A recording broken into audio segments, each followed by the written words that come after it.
ایک ہے کسی کو پکارنا، کسی سے مدد چاہنا، کسی سے کسی کام کے اندر جو ہے کوئی امداد کی خواہش کرنا،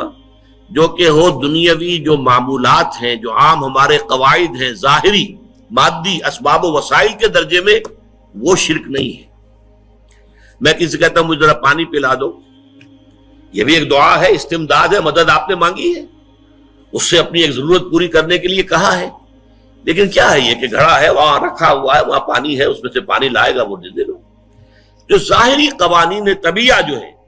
ان کے دائرے کے اندر اندر کوئی دعا،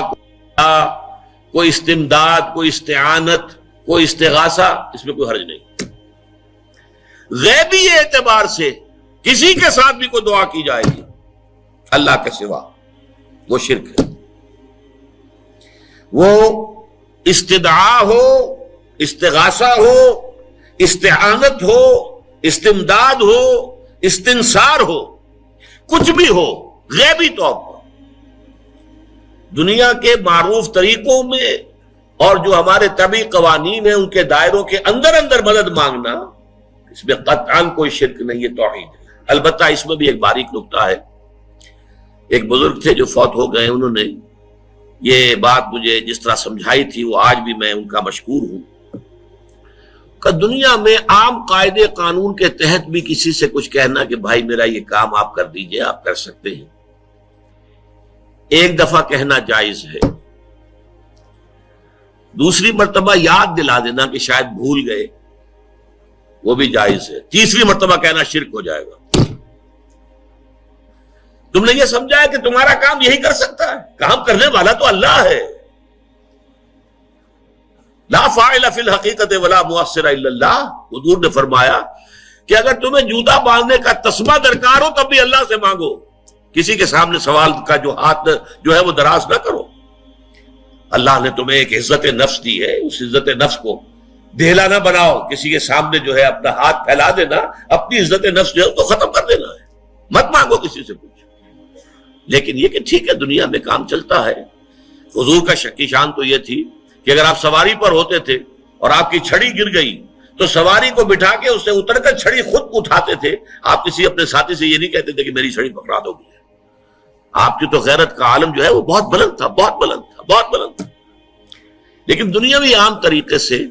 یہ کہ ٹھیک ہے بھئی آپ ایک کام ہے آپ کر سکتے ہیں، یہ کر دیجیے، اس نے کہہ دیا ٹھیک ہے میں کروں گا، پھر بھول گیا یا کچھ اور ہوا، دوسری مرتبہ یاد دہانی کرا دی، تیسری مرتبہ جو ہے انہوں نے کہا کہ پھر اس میں شرک کی بو آنے لگتی ہے کہ معلوم ہوتا ہے کہ آپ نے سمجھا ہے کہ اسی کو اختیار حاصل ہے، یہی مقتدر ہے، اسی کو آپ کا کام کرنے کا جو ہے وہ پوری قوت اور قدرت حاصل ہے، اور یہ چیز جو ہے یہ شرک کی بو اس میں سے آنی شروع ہو جاتی ہے۔ لیکن یہ ہے معاملہ سارا جو اسباب عادیہ کے تحت، اس سے ماورا آپ کسی کو نہیں پکار سکتے۔ دیکھیے سب سے بات نکتے کی بتا دوں آپ کو، فرشتے کو تو ہم مانتے ہیں نا،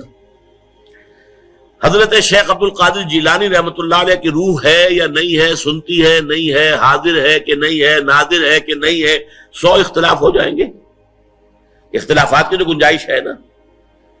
فرشتہ ہے یا نہیں ہے، وہ تو فرشتہ تو ہے، آپ کے دونوں کندھوں پہ بیٹھا ہوا ہے، کرامن کاتبین ہے کہ نہیں ہے، یرسل علیکم حفظہ، آپ کے جو باڈی گارڈ اللہ فرشتہ نہیں بھیجتا، لیکن آپ فرشتے سے بھی نہیں کہہ سکتے کہ میرا یہ کام کرو۔ فرشتے کے وجود پہ تو کوئی شک نہیں ہے، یا جبرائیل میرا یہ کام کرو، قطعاً نہیں، غلط، شرک۔ لا تدعو مع اللہ احدا، اللہ کے سوا پکارنا کسی کو نہیں ہے، دعا کسی سے نہیں ہے، استغاثہ کسی کا نہیں ہے، استعانت کسی سے نہیں ہے، استمداد کسی سے نہیں ہے، استنصار کسی سے نہیں ہے سوائے اللہ۔